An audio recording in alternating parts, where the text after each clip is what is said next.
Hello there, I'm Scott Kronk. I am an artist. Uh, so today I'm going to talk to you all about grief and just share what's going on in my life and how it affects my art and how perhaps just listening to me talk and explain my situation can maybe help you through whatever troubles you're going through and can maybe help you produce some art. Anyways, uh, this past week, Thanksgiving weekend, uh, the day before Thanksgiving, my dad called me pretty late in the evening. I had already gone to bed. And he said, I need to go to the hospital and I need you to drive me. So, taking him to the hospital the day before Thanksgiving and sitting in the ER for several hours as they admit him and ran a bunch of tests. And then we went home while dad was still in the hospital and we had Thanksgiving the next day. It was kind of awkward, kind of weird because we were hosting. My parents were hosting. I was helping cook. So we waited all day to hear anything. Finally, hear that it's not good news, but he is being released from the hospital. So after stressing all day, we went and picked him up from the hospital, and it turns out that he has cancer, lung cancer, uh, a kind of lung cancer that can't be treated. So I've spent the last few days trying to get over the grief. Uh, Anyone who knows me knows that my father and I have not gotten along most of my life. But within the last year or so, maybe I've grown, maybe he's grown, I don't know, but we've been getting along better. And anyways, I've spent the last several days stressing, crying a lot, and just trying to get over the realization that I don't know how long he's going to be here. I mean, he's 76, so I was expecting him to, he's at the end of his life or towards the end of his life. But I was expecting several more years out of him. I'll give you an example. He was at the age of 75, 60 feet up in a tree, cutting down trees 2 years ago. And I mean, he cut down probably a dozen or more trees, cut them all down from the top down, and dug out all the stumps at 75 years old. So, a very hard-working, tough person. Nickel, quit it. Sorry, my cat is rubbing against me and the tripod. Uh, yeah, very strong, very tough person, and I just expected him to be around for much longer than now. It appears that he is going to be around. And on top of this, 2 weeks ago, I found out that a coworker, an ex-coworker, he had retired a couple of years ago, uh, was found dead in his front yard. It just died suddenly while mowing the yard.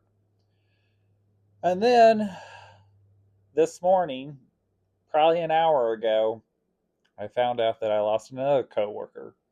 She was found. Her body was found. That's all I know.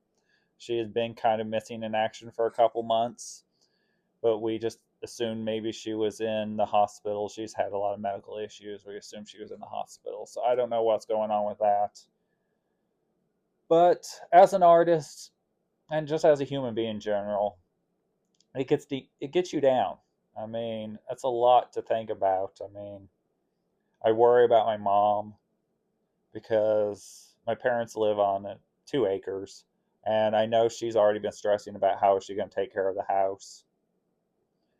So it's just going to be a lot of work. And my parents have decided they want me to take them back and forth to the hospital and everything, which I can understand because it's a 30-minute, 35-minute drive from where we live in a small town. We don't have our own hospital, so we have to drive to the next town over. And so it's just a lot of stress.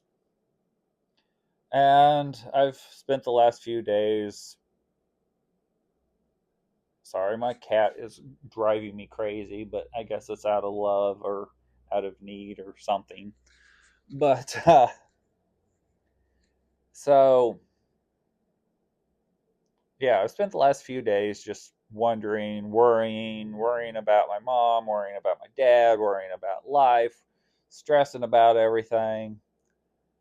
And sadly, it is just part of life. I mean, none of us are going to live forever. We all know this starting out. But we always expect to have more time with the people in our lives. Whether we love them, whether we hate them, we just expect them to be around longer. But that's not always how life happens.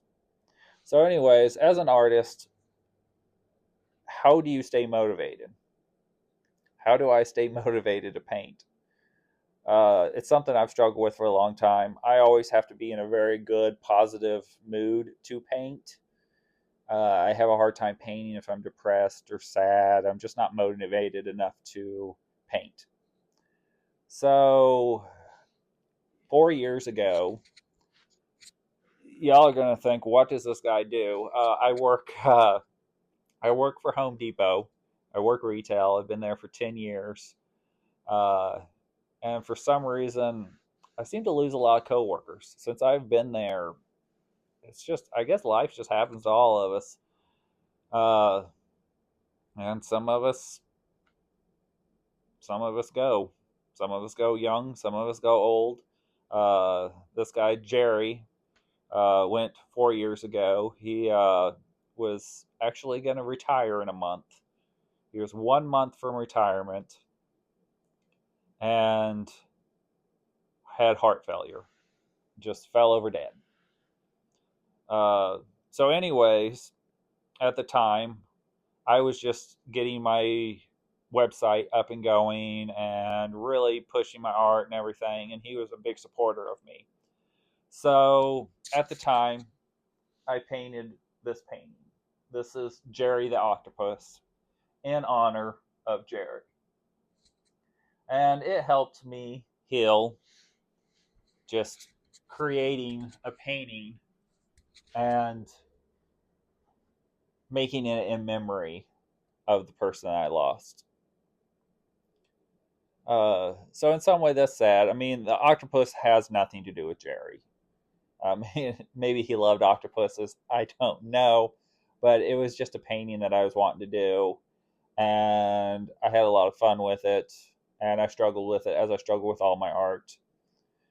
But it's in his memory, and every time I look at it, I think of Jerry. And a part of it, 20%, in fact, if I ever sell the original, will go to cancer research. And that one got me thinking, what else could I do in my art to remember the people that I have lost? So this year, I created Marjorie the octopus. This is Marjorie. Marjorie was my grandmother's name.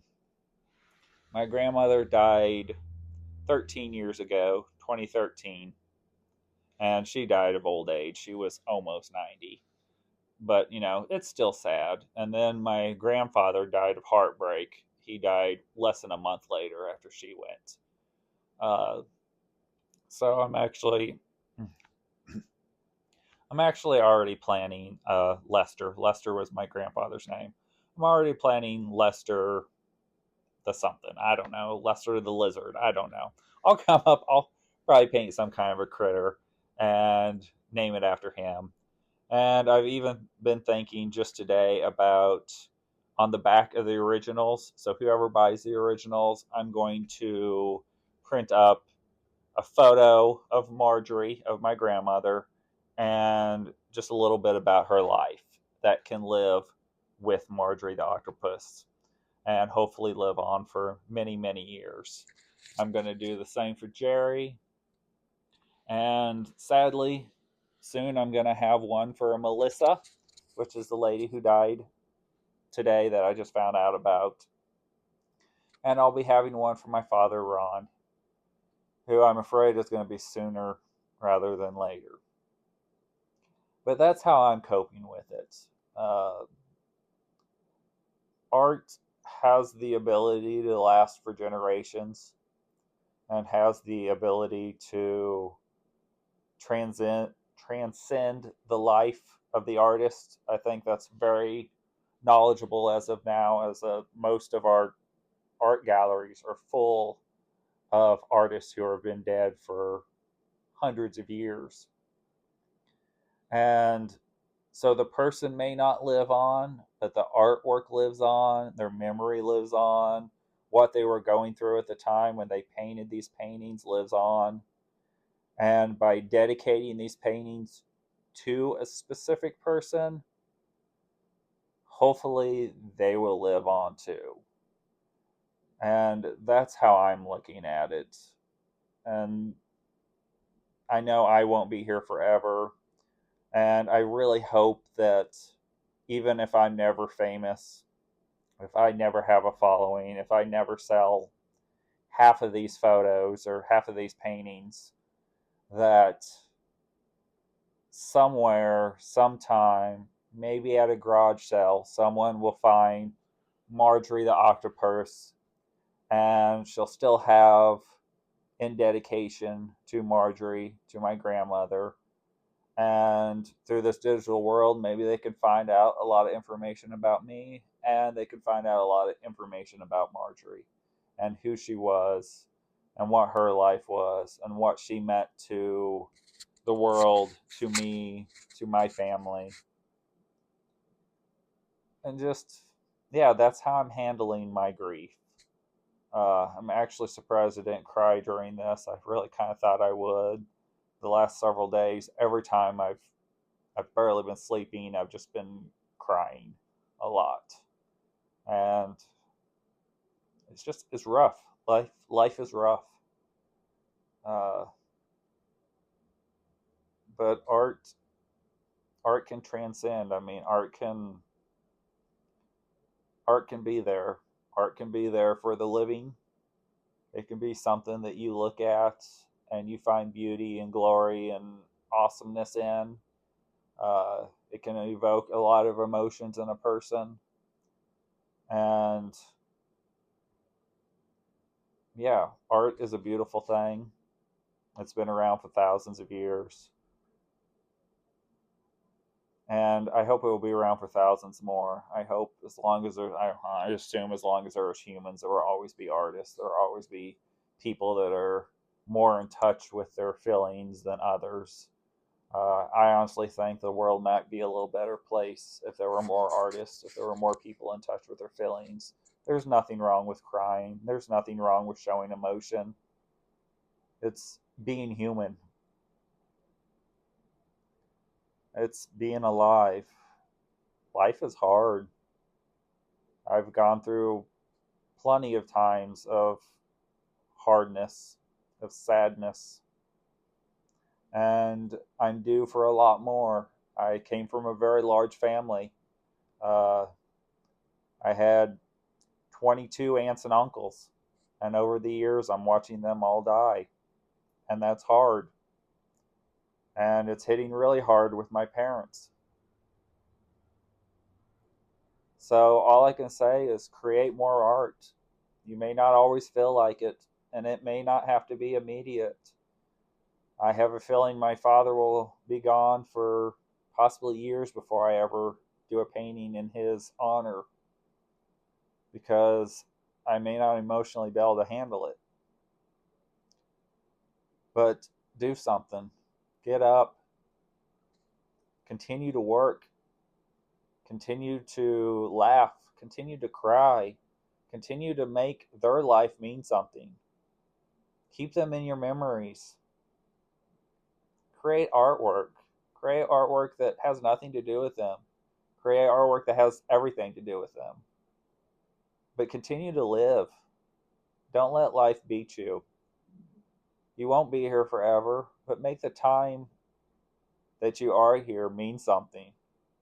Do something with your life. Whether it's art, whether it's being a doctor, I can't say enough thank yous to the doctors and the nurses that are out there. I'm going to be seeing a lot more of them than I want to, but it takes caring, loving people to make this awful not so awful. And now here I am crying. Ugh. So, anyways, that's what I wanted to say. I hope that people get something out of this video. I know that I don't have a lot of subscribers. I don't have a lot of followers. This may only ever be viewed by a handful of people. But I hope it helps someone. And so, anyways, I'm Scott Kronk. I hope everyone's having a better day than I am. And if you're in the same boat, you're not alone. Reach out to people. Find people that love you. Find random people. Find strangers. Comment on this video. I will gladly comment back to you and talk to you. Reach out. I hope everyone has a wonderful day. Goodbye.